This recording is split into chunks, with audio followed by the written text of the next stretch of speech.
Bom dia, senhoras e senhores. Sejam bem-vindos à videoconferência da Dexco para a discussão dos resultados referentes ao quarto trimestre de 2022. Esta videoconferência está sendo gravada e o replay poderá ser acessado no site da companhia, ri.dex.co. A apresentação também está disponível para download.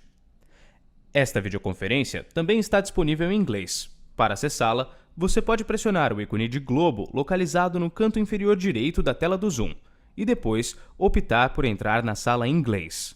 Depois disso, selecione Silenciar áudio original para uma melhor experiência. Informamos que todos os participantes estarão apenas assistindo à videoconferência durante a apresentação e, em seguida, iniciaremos a sessão de perguntas e respostas quando mais instruções serão fornecidas. Antes de prosseguir, aproveito para reforçar que as declarações prospectivas têm como base as crenças e suposições da administração da Dexco e as informações atuais disponíveis para a companhia. Essas declarações podem envolver riscos e incertezas, tendo em vista que dizem respeito a eventos futuros e, portanto, dependem de circunstâncias que podem ou não ocorrer. Investidores, analistas e jornalistas devem levar em conta que eventos relacionados ao ambiente macroeconômico, ao segmento e outros fatores podem fazer com que os resultados sejam materialmente diferentes daqueles expressos nas respectivas declarações prospectivas. Estão presentes nesta videoconferência o time executivo da Dexco e o time de RI. Gostaria agora de passar a palavra ao Sr. Antônio Joaquim de Oliveira, que dará início à apresentação. Por favor, Antônio, pode prosseguir. Bom dia a todos, é um prazer recebê-los aqui na divulgação de resultados da Dexco. Eu gostaria de comentar inicialmente, antes de passar essa apresentação, as recentes mudanças na estrutura organizacional da companhia, que foram devidamente comunicadas ao mercado, mas gostaria de reforçar que temos um novo comitê executivo na companhia, com mudanças de algumas posições e de atribuições. Basicamente, vocês podem ver que nós temos uma mexida, uma mudança importante. Nós convidamos o Henrique Haddad, então nosso CFO e interlocutor frequente de vocês aqui, para que deixasse de lado um pouco aqui o financeiro e fosse cuidar da área madeira, da nossa área madeira. Convidamos o Raul Guaranha, que então estava a cargo da vice-presidência madeira, para migrar para a vice-presidência responsável pelos negócios de Deca e revestimentos. O Raul fez um excelente trabalho na área madeira. Nós temos desafios à frente, bastante ideias boas para tocar junto à Deca Revestimentos e estamos bastante empenhados. Raul já está há cerca de 1 mês e meio, aproximadamente, a cargo dessa nova área. Oportunamente também vocês terão a oportunidade de conhecê-los.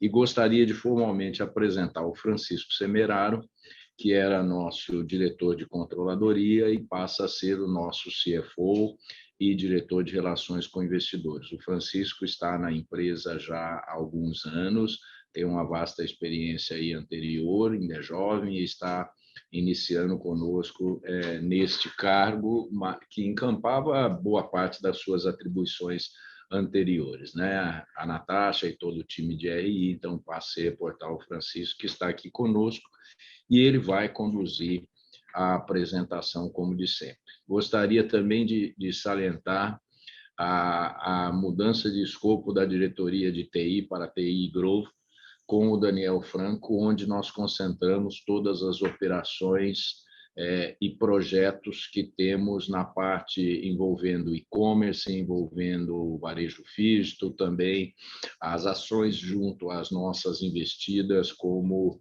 a ABC da construção e diversos projetos que estamos tocando nesta área. Então, o Daniel está construindo um time, já era responsável por toda a agenda digital dentro da companhia e agora reforça com essas novas responsabilidades.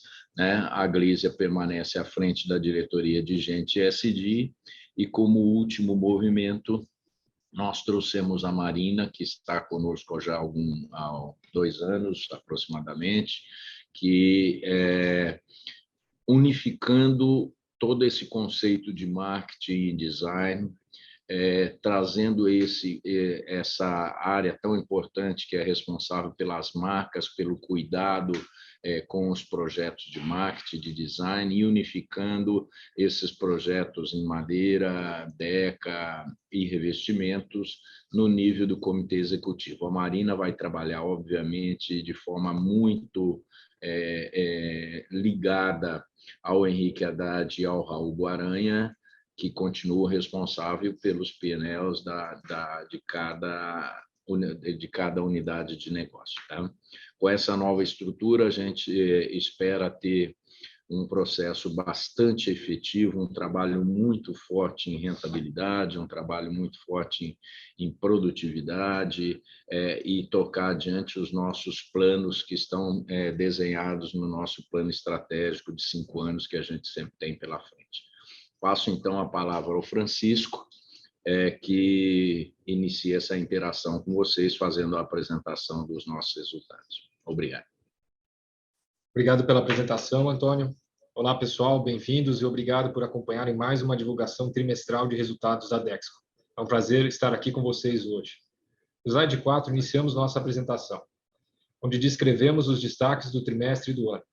Acho importante lembrar a vocês que o ano de 2022 começou muito forte para a Dexco, o que nos garantiu o segundo melhor resultado, ou melhor ano de resultados da companhia. Porém, no fim do ano, notamos uma retração forte no mercado em que atuamos, o que se refletiu em uma queda de volume em todas as divisões, e ainda mais intensa na de acabamentos para a construção. Mesmo com queda de volumes, nós conseguimos manter os patamares de preço e aprimorar o nosso mix de vendas, em especial na divisão madeira, que já demonstrou aumento de venda de produtos revestidos como resultado dos investimentos que fizemos nos últimos meses. Um ponto de destaque no trimestre foi o primeiro trimestre operacional da nova unidade de celulose solúvel, que a título pro forma já passa a ter o proporcional de seu EBITDA somado ao da Dexco para uma melhor análise de vocês. No trimestre, a nova divisão realizou 307 milhões de EBITDA e margem de 56% no quarto TRI 22, sendo 151 milhões a parte da Dexco. Com isso, encerramos o quarto TRI com EBITDA recorrente ajustado pro forma de 517 milhões. Se analisado somente os resultados da Dexco sem celulose solúvel, nosso EBITDA foi de 366 milhões. No ano, o EBITDA ajustado e recorrente pro forma foi de 1.926 milhões, considerados os 194 milhões vindos da LD. Se desconsiderado esse resultado, o EBITDA da Dexco foi de 1.732 milhões, segundo o melhor resultado de sua história. Passando agora para o próximo slide. Encerramos o ano concluindo a readequação do ciclo de caixa após o período pandêmico e tivemos maior dispêndio na recomposição dos ativos florestais, que representou um gasto de 430 milhões no ano. Com isso, nosso fluxo de caixa sustene foi levemente negativo em 36,6 milhões. Esse resultado, somado ao investimento em projetos estratégicos, levou ao consumo de 859 milhões no fluxo de caixa livre total. Vale destacar que a companhia encerrou o período com um ciclo de conversão de caixa em 47 dias e conseguimos manter a relação de capital de giro sobre receita líquida em 16%, ambos considerados patamares baixos. Em relação aos investimentos, continuamos adequando os dispêndios à necessidade de entrada de operação dos projetos. Assim, encerramos o ano com investimentos de 823 milhões, sendo que aproximadamente 400 milhões foram direcionados aos projetos, abaixo do anteriormente programado. Cerca de 300 milhões foram aportados na LD e ao redor de 100 milhões foram referentes à compra da Castelatto. Olhando agora para os impactos que este resultado teve em nosso endividamento, passemos para o slide 6. Com maior consumo de caixa decorrente dos investimentos realizados, finalizamos o ano com alavancagem de 2,3 vezes, ainda em patamar confortável. Em relação à nossa dívida, vale destacar o grande trabalho que fizemos em liability management, que nos permitiu alongar nosso prazo médio em 1,1 anos, deixando nossa dívida em 84% de longo prazo. A alta de juros vem gerando impacto negativo, visto que praticamente toda a dívida da companhia está vinculada ao CDI, e atualmente nosso custo é de 107,2% do CDI. Agora, falando um pouco sobre as nossas divisões, passemos ao slide 8. Conforme dados da IBÁ, o mercado de painéis de madeira encerrou o último trimestre do ano com queda de 19% nos volumes vendidos em relação ao quarto TRI de 21, o que levou o volume vendido no ano a uma queda de 18% sobre 2021. As exportações, apesar de menores no quarto trimestre, foram 10% maiores do que 2021. No Brasil, mesmo em meio a uma retração das vendas, vemos o mercado operando em volumes superiores aos históricos, o que é um bom indicativo ao setor. Agora olhando para a Dexco no slide 9. A divisão madeira da Dexco seguiu com um destaque positivo frente à sua resiliência de resultados. Mesmo sofrendo forte pressão inflacionária e com demanda desaquecida frente ao ano anterior, a divisão conseguiu apresentar consistente ganho de market share. A manutenção dos patamares de preços também chamou atenção em 2022, que, mesmo com a piora de mercado, permitiu que encerrássemos o ano com receita acima do realizado em 2021, recorde histórico da divisão.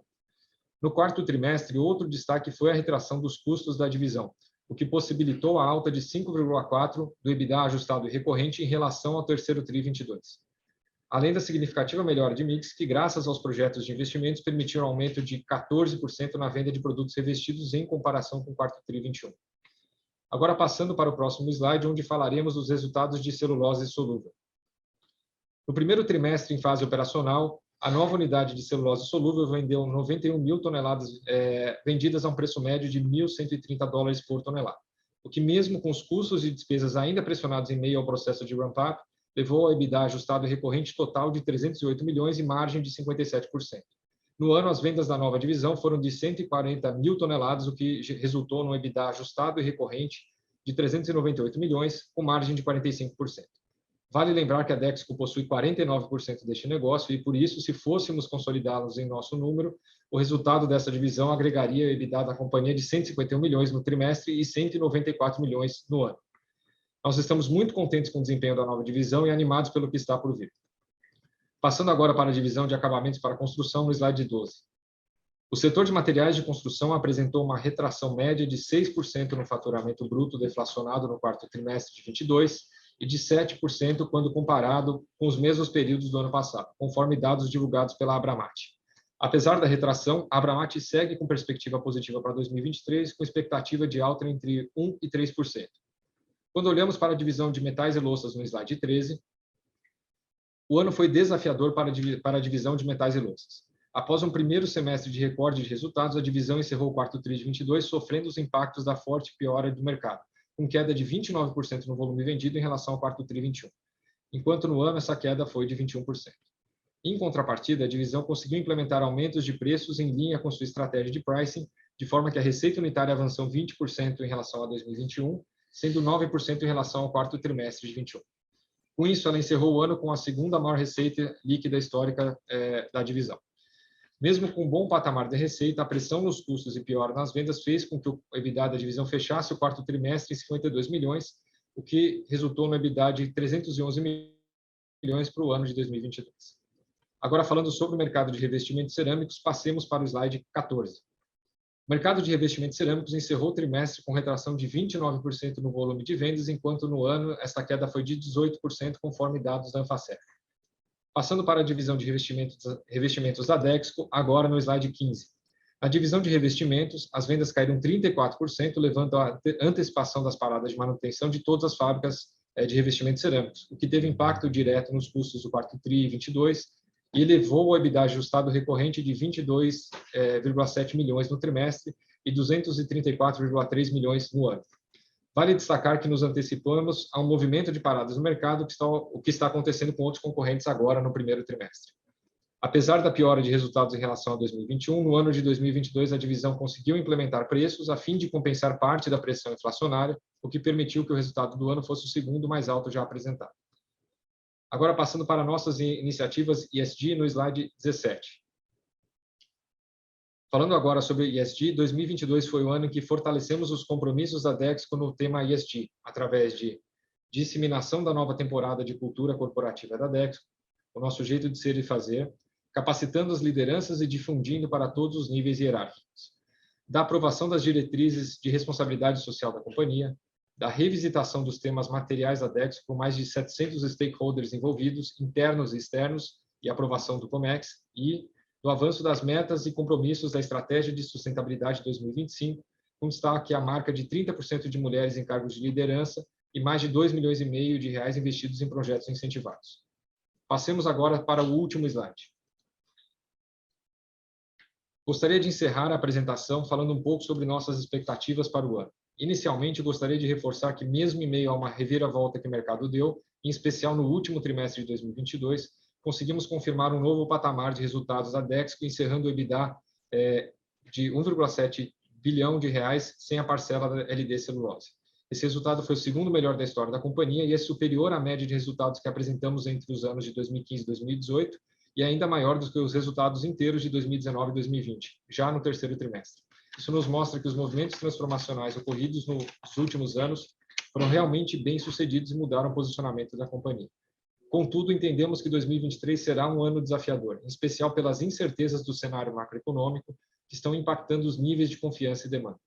Notamos o início do ano ainda mais difícil do que o final de 2022, o que esperamos que melhore apenas no segundo semestre do ano, devido à entrega dos lançamentos imobiliários dos últimos anos. Em contrapartida, vemos que os patamares altos de preço de madeira no mercado devem se manter, o que pode favorecer a Dexco. Assim como os custos de logística estão cedendo, o que também pode favorecer as nossas exportações, em especial painéis e revestimentos, negócios que temos como estratégia uma maior diversificação de canais. Entendendo as dificuldades que estão pela frente, nossa prioridade em 2023 será o maior controle de custos, despesas e investimentos, com foco em produtividade e eficiência fabril, em especial Deca e revestimentos. Vale destacar que estamos constantemente analisando os nossos projetos de investimentos. Nós já comunicamos para vocês uma redução de 2,5 bi para 2,1 bi no nosso pacote de investimentos estratégicos e esse valor segue em constante análise. Por hora, acreditamos que todos os projetos ainda fazem sentido frente a seus retornos de médio e longo prazo. Seguiremos também a estratégia de fortalecimento de nossas marcas no mercado, com foco específico em ganhar market share, o que envolverá diretamente na execução comercial e operações. Por fim, estamos animados com o primeiro ano completo da operação de celulose e potencial de resultados para a Dexco. Com isso, abrimos agora para perguntas. Muito obrigado pela atenção. Obrigado. Iniciaremos agora a sessão de perguntas e respostas para investidores e analistas. Caso deseje fazer alguma pergunta, por favor, pressione o botão levantar a mão. Caso sua pergunta seja respondida, você pode deixar a fila clicando sobre o mesmo botão. Aguarde enquanto coletamos as perguntas. Nossa primeira pergunta vem de Márcio Farid, do Goldman Sachs. Por favor, Sr. Márcio, seu microfone já está liberado. Obrigado, pessoal. Obrigado pela oportunidade. Bom dia a todos. Eu tenho duas perguntas. A primeira, aí eu não sei se o Raul, o Francisco ou o Antônio, fiquem à vontade. Com relação à Deca e cerâmica, a gente notou que o custo de reestruturação tem sido relativamente alto versus o EBITDA reportado nos últimos 2 anos, né? Então, eu queria entender até quando a gente deve ver esses custos de reestruturação passando no balanço. E acho que mais importante ainda, a gente não parece ter visto ganhos relacionados a esses gastos também na divisão, né? Então, acho que a ideia é tentar entender quando a gente vai ver os benefícios desses gastos em melhora operacional, da onde viria, quais são as avenidas para esses ganhos, né?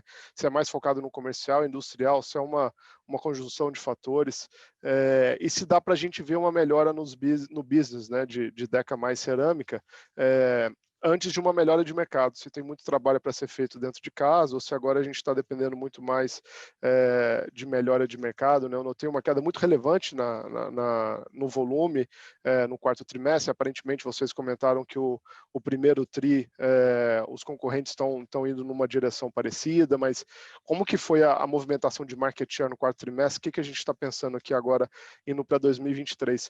Desculpa aqui várias perguntas em uma, mas eu acho que a gente está querendo explorar um pouquinho mais aqui sobre como pensar Deca e cerâmica, né? E ainda, talvez complementando um pouquinho, como que a gente deve pensar na execução de CAPEX nesse sentido, né? Esse CAPEX que a gente está... Os projetos que foram anunciados no passado recente, né? Vão ser executados, vai trazer aumento de produção, ou é mais foco em produtividade agora, pensando nos próximos trimestres e anos? Obrigado, desculpa a pergunta longa. Márcio, é o Antônio Joaquim, obrigado pela sua participação. Sua pergunta, eu acho que faz muito sentido e provavelmente pode endereçar, como é uma pergunta longa, talvez a resposta um pouco mais longa também, mas eu acho que pode endereçar dúvida de muitos colegas seus e que possam estar participando também. De fato, você observou bem, eu vou começar, então, tratando desse tema de Deca e cerâmica. A primeira coisa que eu gostaria de dizer é o seguinte: nós continuamos muito focados e acreditando muito nos ajustes que, ao longo do tempo, a gente vem promovendo após a aquisição lá ainda em 2019 de revestimentos cerâmicos, das unidades de revestimentos cerâmicos. Então, primeiramente, eu acho que existe uma visão, assim, na minha opinião, um pouco enviesada. Na realidade, nós tivemos alguns problemas de integração, mas nenhum problema relevante que possa mexer o ponteiro. Eu gostaria de voltar um pouco no seguinte: o que a gente acreditou quando a gente colocou embaixo de uma mesma divisão Deca e revestimentos cerâmicos? Nós temos essencialmente os mesmos clientes, o mesmo timing de obra do momento de colocação desses produtos, e, principalmente, digamos assim, a mesma oportunidade de fazer negócios conjuntos. Vou dar um exemplo. No setor de construtoras, você pode oferecer uma solução completa, num só deal, num só negócio, você realmente caminha com isso. Então, a gente, hoje, como é que a gente está estruturado abaixo do Raul Guarani? Como é que está a nossa estrutura? Nós temos uma operação industrial separada, não existem sinergias industriais entre a operação de revestimentos cerâmicos, de louças sanitárias e de metais. Algumas sinergias de engenharia, algumas sinergias, digamos assim, de processos, de qualidade, mas nenhuma sinergia relevante, assim, por exemplo, de insumos ou de coisa. A gente já sabia disso desde o início. Nós integramos as operações comerciais, então nós temos hoje, então a gente tem, voltando um pouco, nós temos uma diretoria dedicada inteira à indústria, uma diretoria oriunda das empresas Ceusa e Secrisa, que cuida de toda a operação de revestimentos cerâmicos, né? Pessoas experientes, como o Gilmar Menegon, que está à frente dessa operação. Nós temos uma diretoria que cuida de Deca, uma diretoria industrial. Vocês viram que nós fizemos mudanças recentes nesse negócio. O Raul está fazendo alguns ajustes nessa operação. E temos uma diretoria integrada comercial, que basicamente se dedica...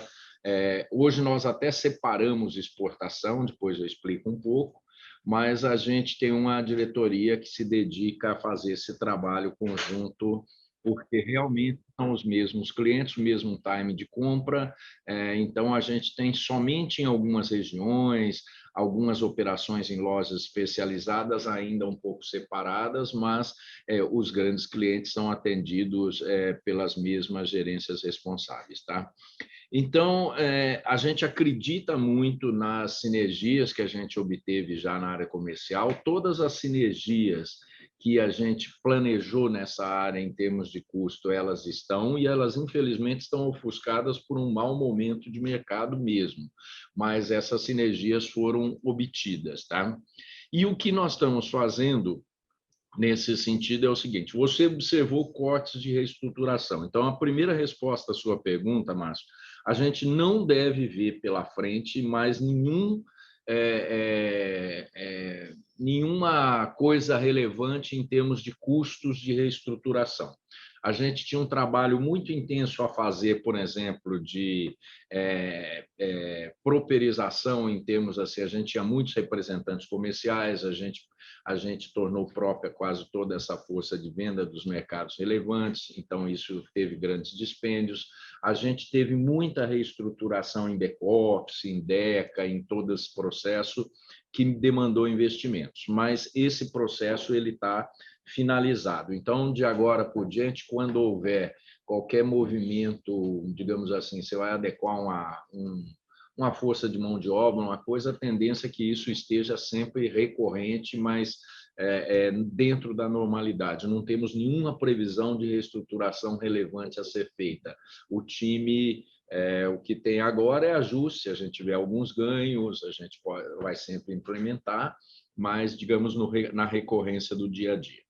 Segunda item da sua pergunta, nós temos bastante trabalho a ser feito e bastante oportunidades dentro de casa. Desconsidera um pouco o mercado, nós temos muitas ideias a serem implementadas, boa parte dessa mudança estrutural, então, claramente ela está dirigida a tocar projetos de produtividade, de rentabilidade, alguns approaches de mercado que a gente quer transformar, que a gente quer ajustar. Estamos muito em contato com os nossos clientes. O Raul está aí há um ano e meio, olha, quisera que já fosse um ano e meio, mas um mês e meio na operação, já visitou muitos clientes relevantes, já visitou todas as operações e a gente tem muitas ideias a serem implementadas. E a gente espera que esse trabalho contribua para a retomada da normalidade naquilo que a gente espera de resultados e tal. Tá? A gente também, uma pergunta sua, a gente fez uma adequação de CAPEX. Vocês se lembram quando nós anunciamos um CAPEX de 2,5 bilhões, a gente adequou esse CAPEX para um número próximo de 2 bilhões, ok? Basicamente, é preciso entender algumas coisas que são muito importantes, né, na gestão aí desse spend de caixa. O que acontece? Os nossos projetos são projetos, nós somos uma empresa industrial, empresa que você decide um projeto, você compra uma fábrica e você vai executando, e isso toma 2 anos, às vezes um pouco mais, até você implantar uma operação. Então, por exemplo, muitos questionam assim, ok, o mercado agora caiu, o mercado ficou mais fraco, então faz sentido fazer uma fábrica como o do Botucatu? Não é questão de discutir se faz sentido ou não. Nós compramos essa fábrica 1 ano e meio atrás, ela está em montagem, tá certo? Então, o que nós estamos fazendo é administrando assim o time com parcimônia, mas ela está on time, ela está on budget, e a gente está investindo em revestimentos cerâmicos, nós estamos investindo em produtividade, custo e novas tecnologias. Isso traz automaticamente, se você vê a nossa capacidade instalada e você vê a nova fábrica de Botucatu, ela aumenta a capacidade, mas isso não quer dizer que eu precise ativar. Eu tenho lá 16 linhas em Santa Catarina, são linhas menores individualmente, que eu posso operar. Então, quando o Botucatu entra com nova tecnologia, com custos menores, mais próximo do mercado consumidor. É uma jogada que a gente acredita realmente muito forte nela.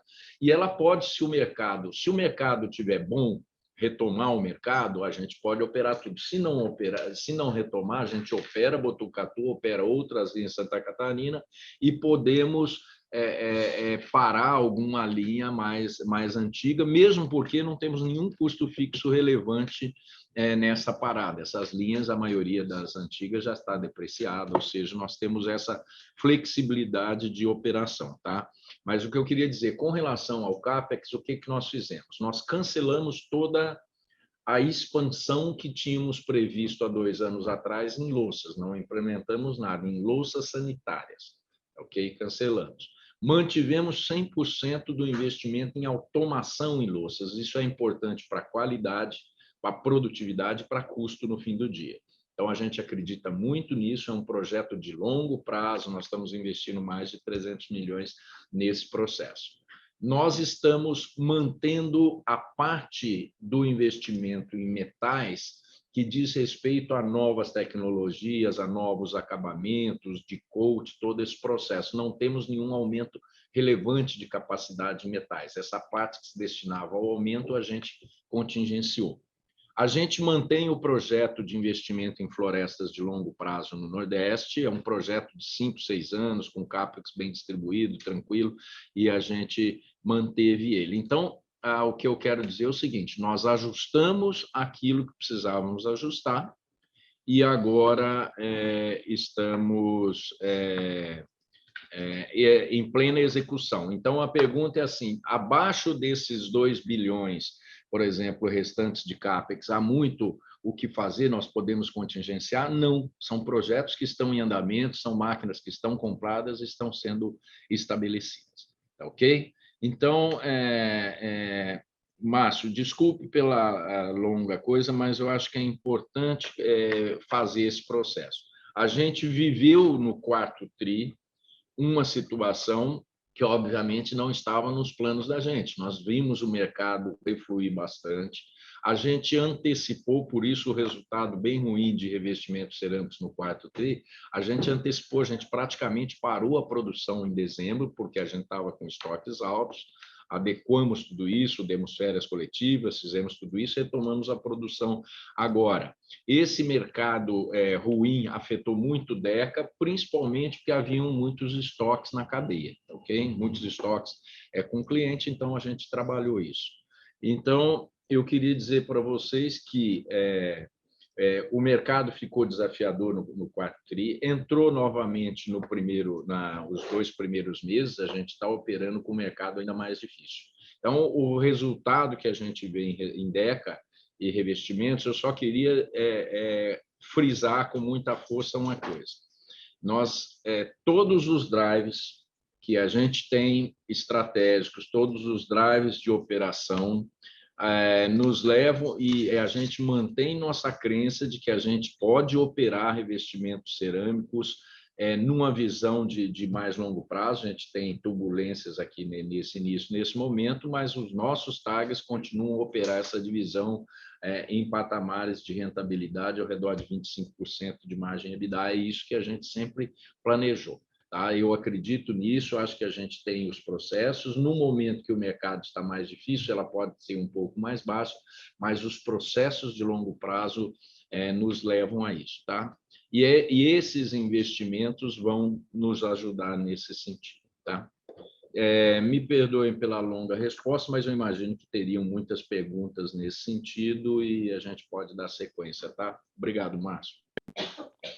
Obrigado, Antônio. Deixa eu só fazer um follow-up rapidinho, Antônio. Eu sei que é difícil se comprometer com quando vocês vão chegar nesses 25% de target, mas dá para a gente pensar que o bottom está próximo ou já chegou de rentabilidade, ou a gente deve ver esse bottom ao longo desse ano aqui de 23? Obrigado.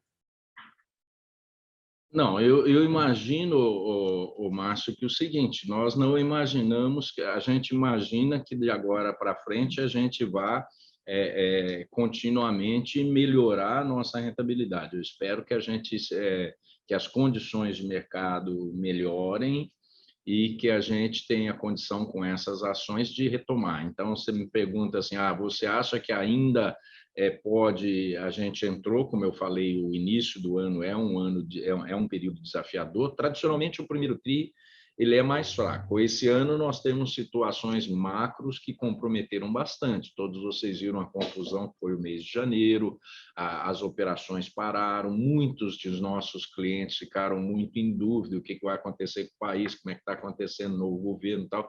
Então, isso deu assim. Nós temos essa próxima semana a Feira Revestir, é a maior feira do setor.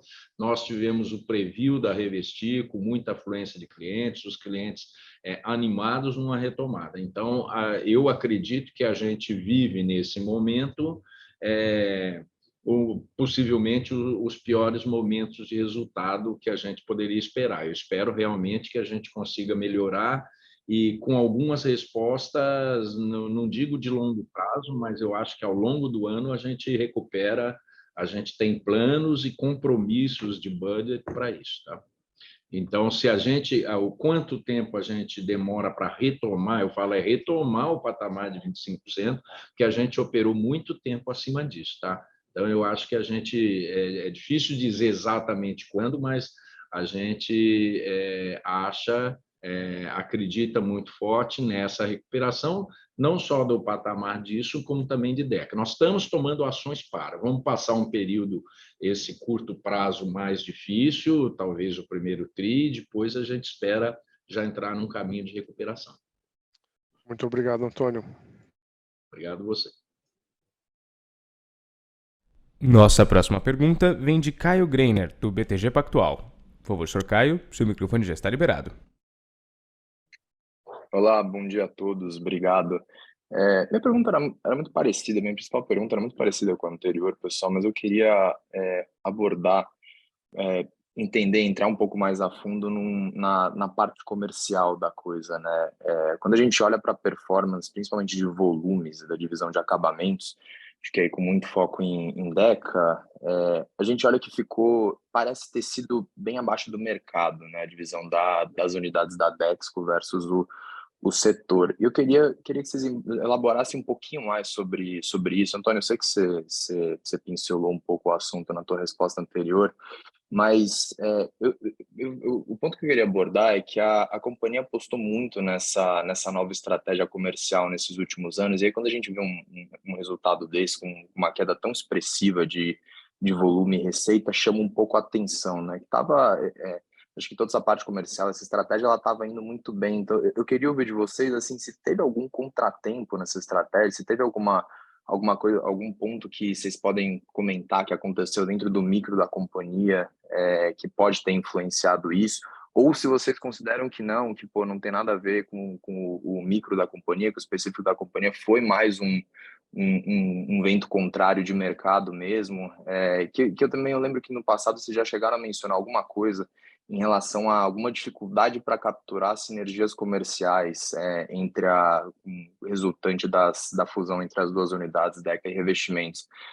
Então, só queria ouvir de vocês um pouco mais sobre esse tema de volumes e como que a companhia pode fazer, o que a companhia pode fazer para reverter esse momento negativo de curto prazo, ou se, de novo, é só mais um ponto de, pô, temos que esperar o mercado melhorar mesmo para ver essa utilização de capacidade voltar a subir. Enfim, queria ouvir um pouco de vocês sobre isso. E a segunda pergunta, pessoal, sobre celulose solúvel. Acho que o resultado surpreendeu bastante. Acho que a gente viu preços realizados muito fortes, volume acho que também já num patamar bem elevado, já ia acima das 90 mil toneladas. Queria que vocês compartilhassem as expectativas de vocês para esse mercado para o próximo ano, olhando para o mercado de celulose solúvel, como que vocês estão esperando preço de celulose solúvel para esse ano, supply demand para esse mercado, e também se vocês comentassem um pouquinho sobre como está indo o ramp-up da unidade, em termos de teste de qualidade, de ganho de eficiência, acho que seria interessante de ouvir. Obrigado, pessoal. Caio, obrigado pela pergunta. Voltando então um pouco no tema comercial e estratégia comercial, Caio, é óbvio que o grosso digamos assim, da explicação pelos resultados e o grosso do impacto se deve realmente a um mercado bastante fragilizado no quarto tri, e eu lembro que normalmente esse é o melhor período do ano, ou seja, nós tivemos um ano absolutamente atípico. Então, eu ponho muito na conta duas coisas: um período eleitoral bastante turbulento, também tivemos juros em patamares bastante elevados. O juro elevado realmente prejudica sempre nossa operação. Mas você tem razão, e a gente não tem nenhum dogma, nenhum puritanismo em afirmar que o seguinte: nós temos sim a visão de que alguns pontos da estratégia comercial podem ter que ser revisados. Ok? Então, nós estamos fazendo isso. O Raul está trabalhando com o Xavier, nosso diretor comercial de Deca e RC. A gente está fazendo uma grande interação com clientes, buscando saber o que aconteceu. Quando o mercado cai, em termos de demanda, você pode ter dois efeitos.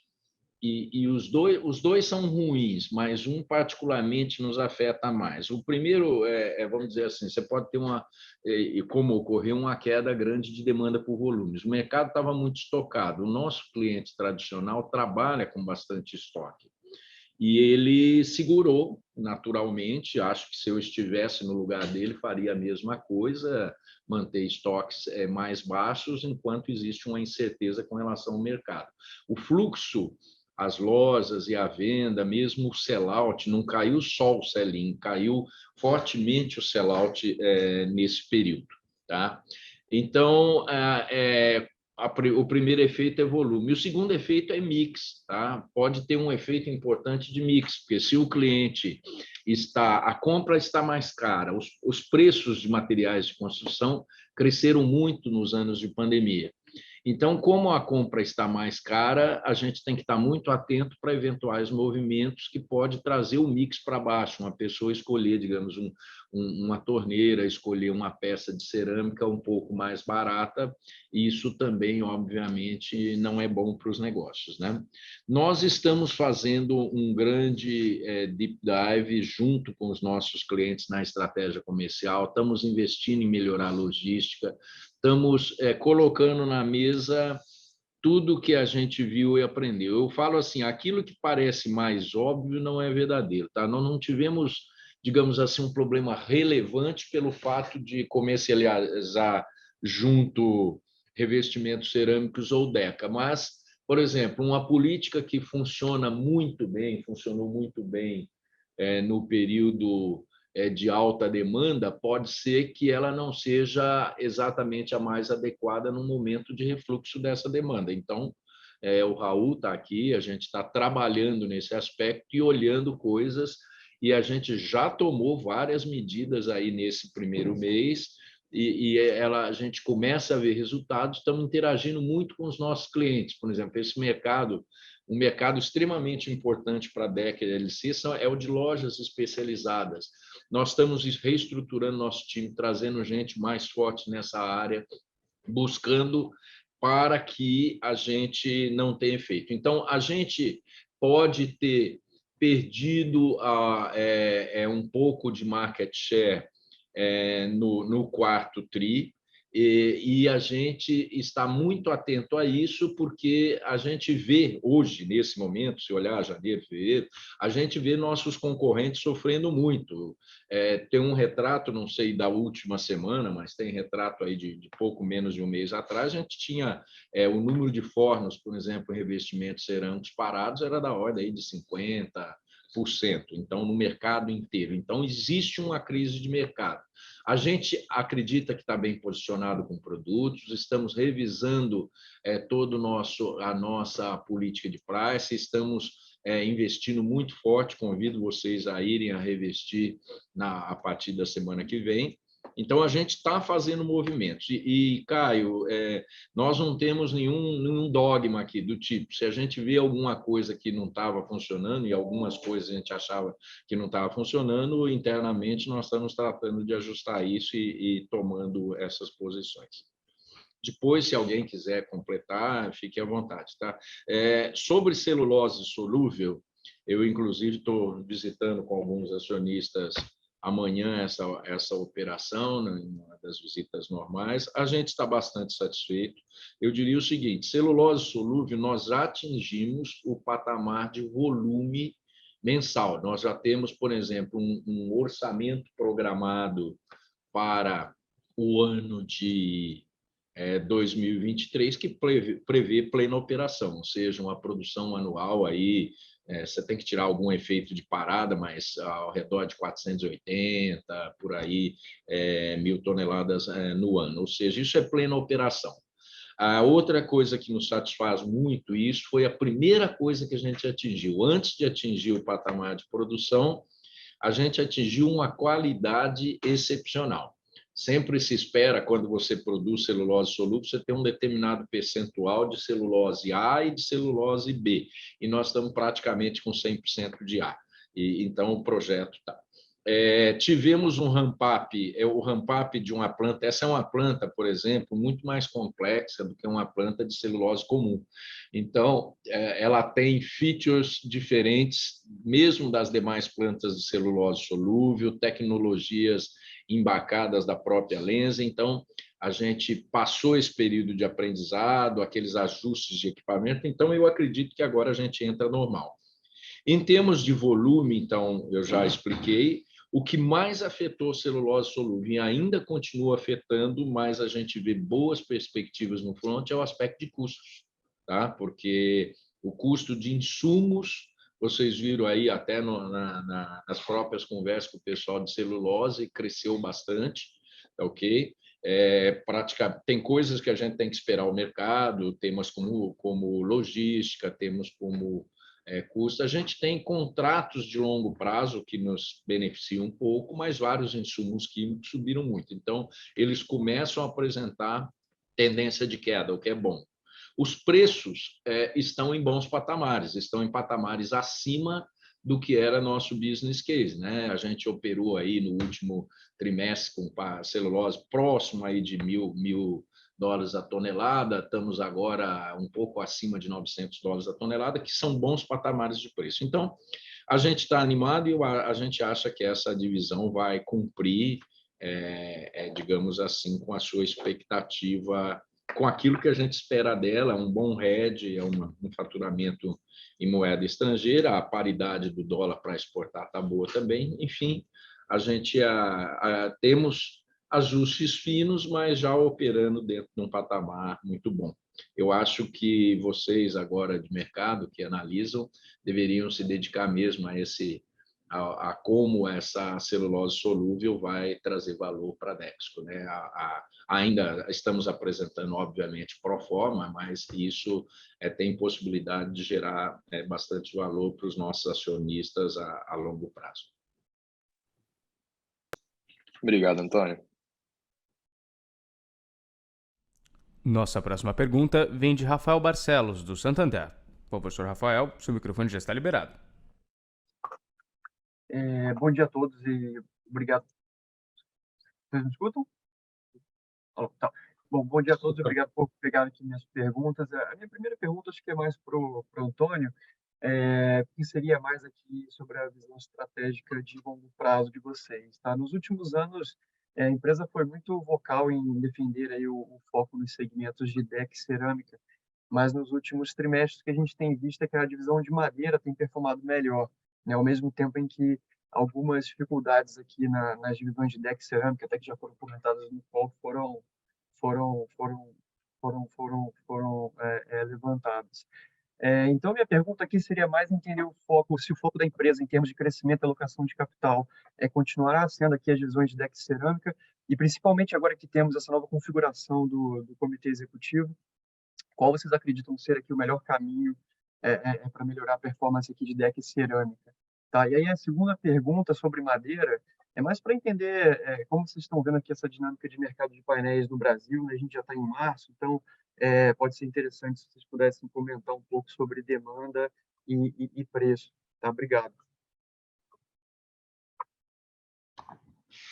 Rafael, obrigado, é uma excelente pergunta. Eu adoro quando temos perguntas sobre estratégia de longo prazo, porque nós somos uma companhia cujos acionistas, inclusive os minoritários, nossos fundos, os fundos estrangeiros que investem, têm uma visão forte de longo prazo. A gente acredita muito na nossa estratégia e ela não mudou. Se você olhar um slide que o Francisco apresentou sobre o nosso CAPEX e sobre essa distribuição dele ao longo dos anos, você vai verificar que nós estamos, nesse momento, no pico de investimentos, ok? Nós iniciamos esse processo mais lá atrás e consolidamos isso. Então, o que a gente vê primeiro nesse fronte de investimentos?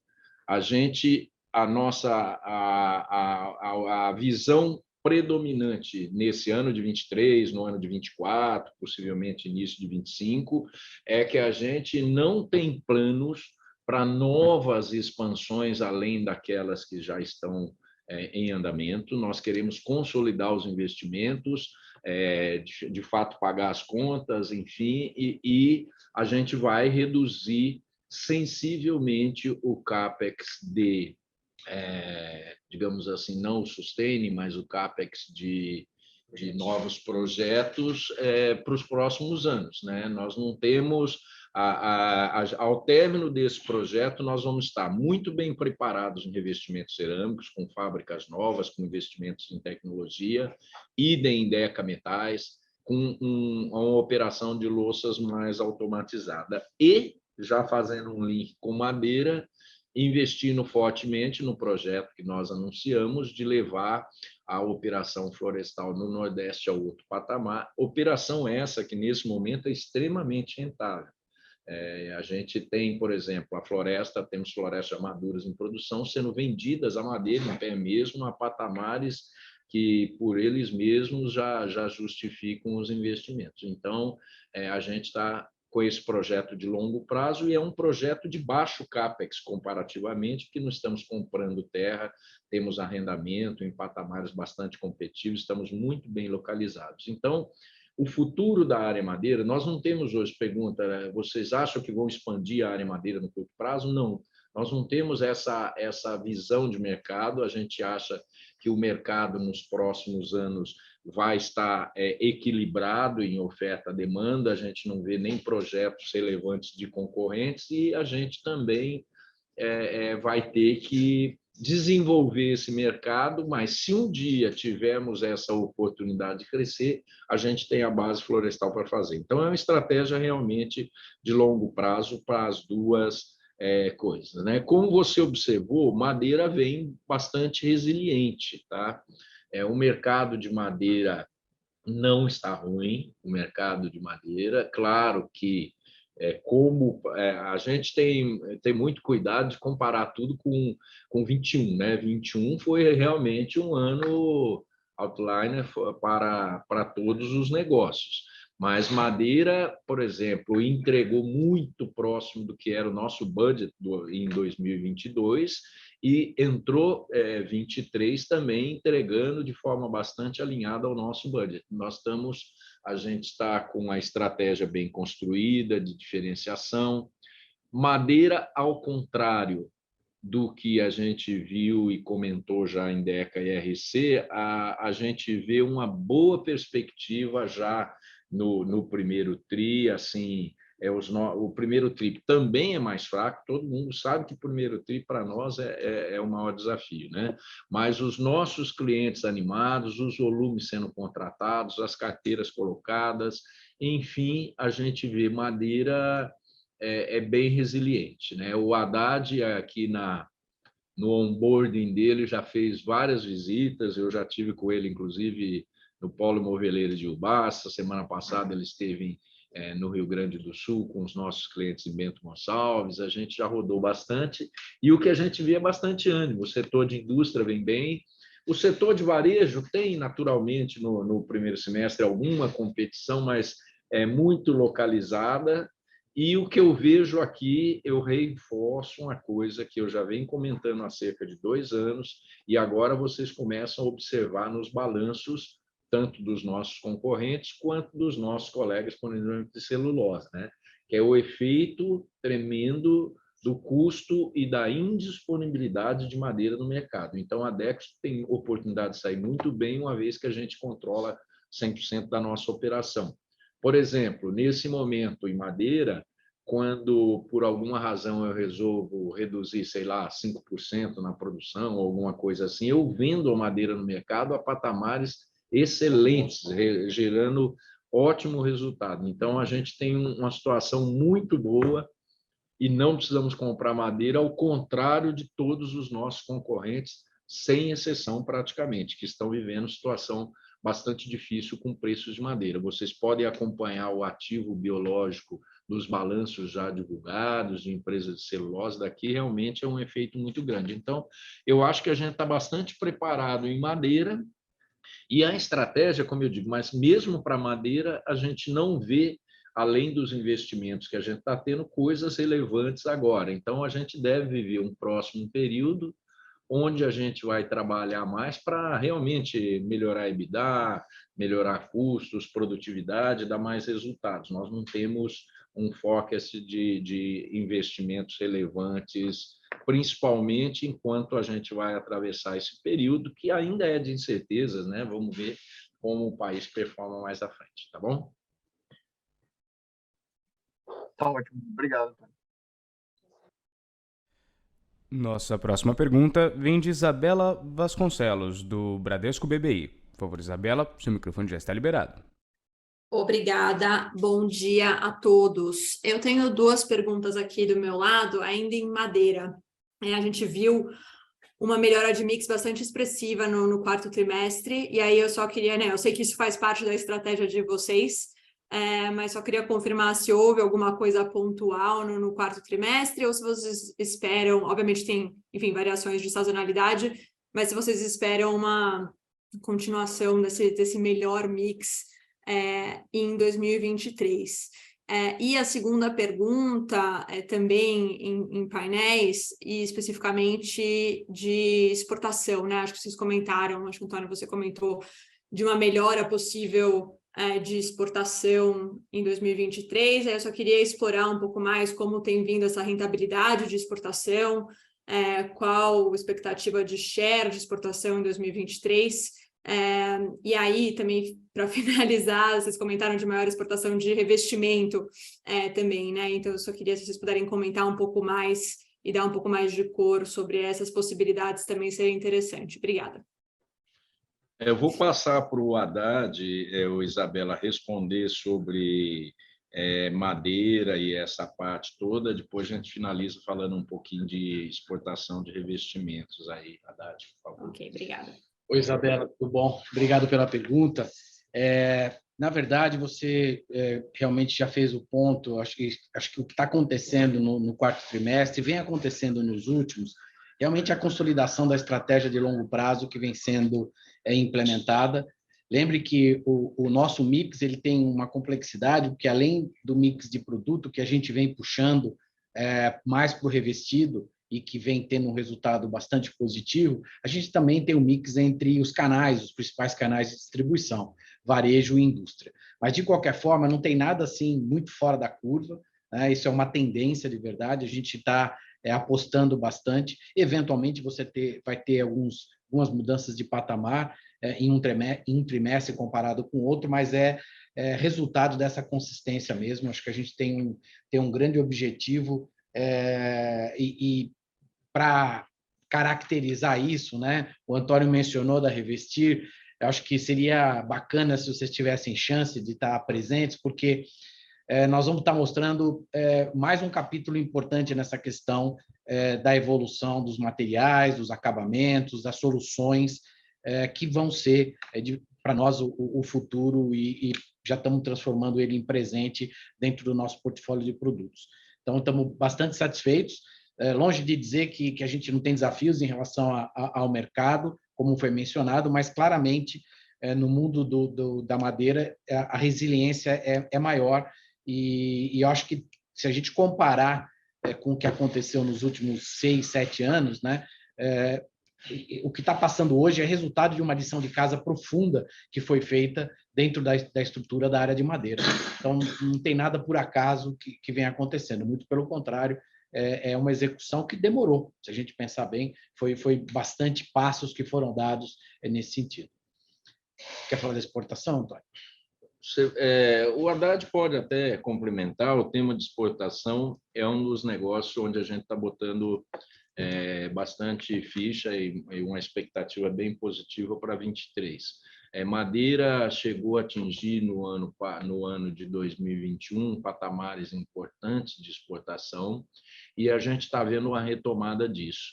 2 fatores contribuem muito fortemente: a redução do custo dos fretes internacionais, que ainda não chegou no patamar que a gente quer, mas ele está caminhando nisso. A gente já vê fretes compatíveis e a gente já vê agora a carteira de pedidos de exportação em madeira, por exemplo, para janeiro e fevereiro.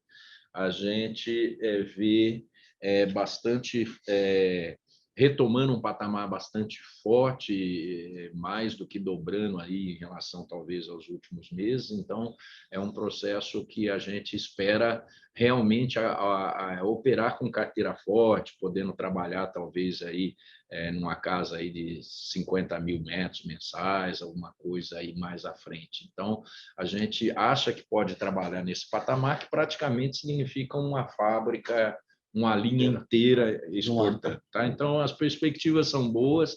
Eu lembro que a gente sempre teve demanda para exportação em outros mercados,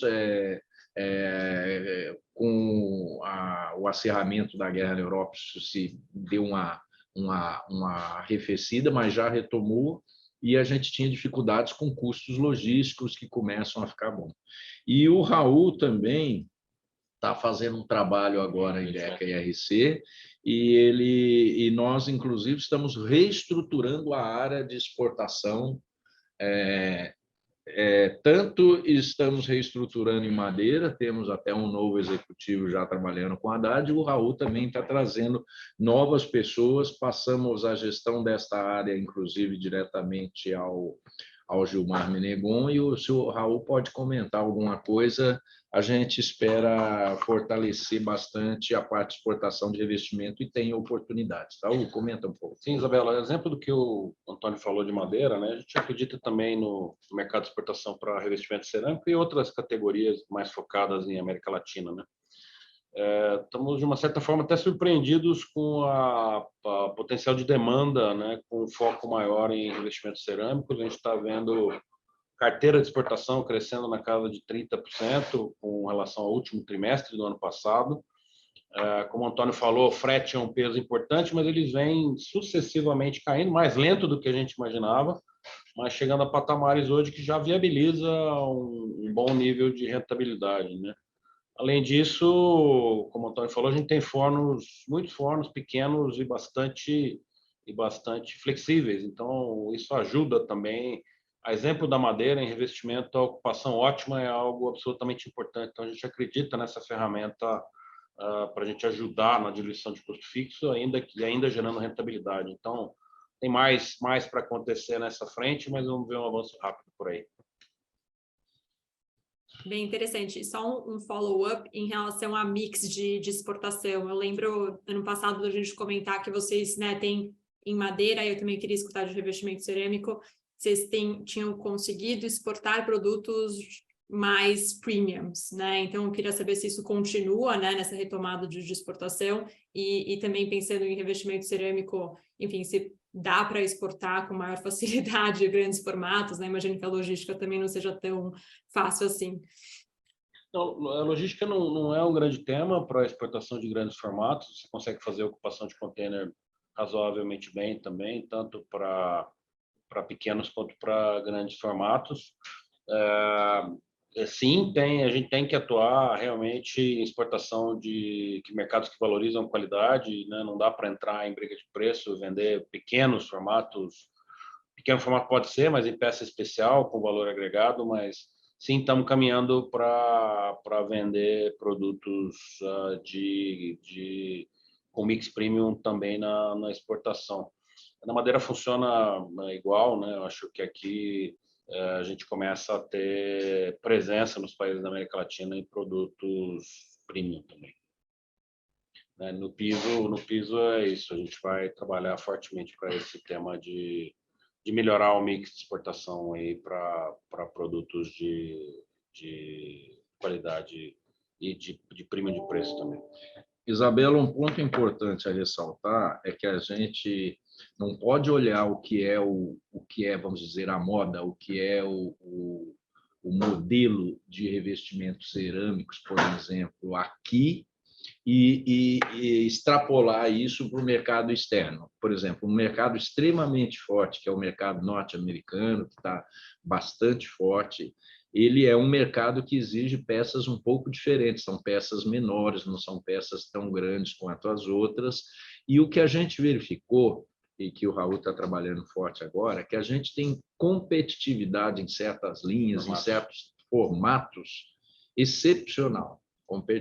Competitividade que pode ser benchmark. Então, nós estamos tratando de desenvolver o mercado de exportação nesses formatos onde a gente tem maior competitividade, mesmo que não sejam os maiores. Por exemplo, o mercado americano é mais tradicional, de formatos um pouco menores. Se vocês verificarem o que exportam as outras empresas, também é muito próximo disso, né? E é claro, cavar oportunidades. Eu também falo do piso laminado de madeira. A gente começa a ver oportunidades interessantes.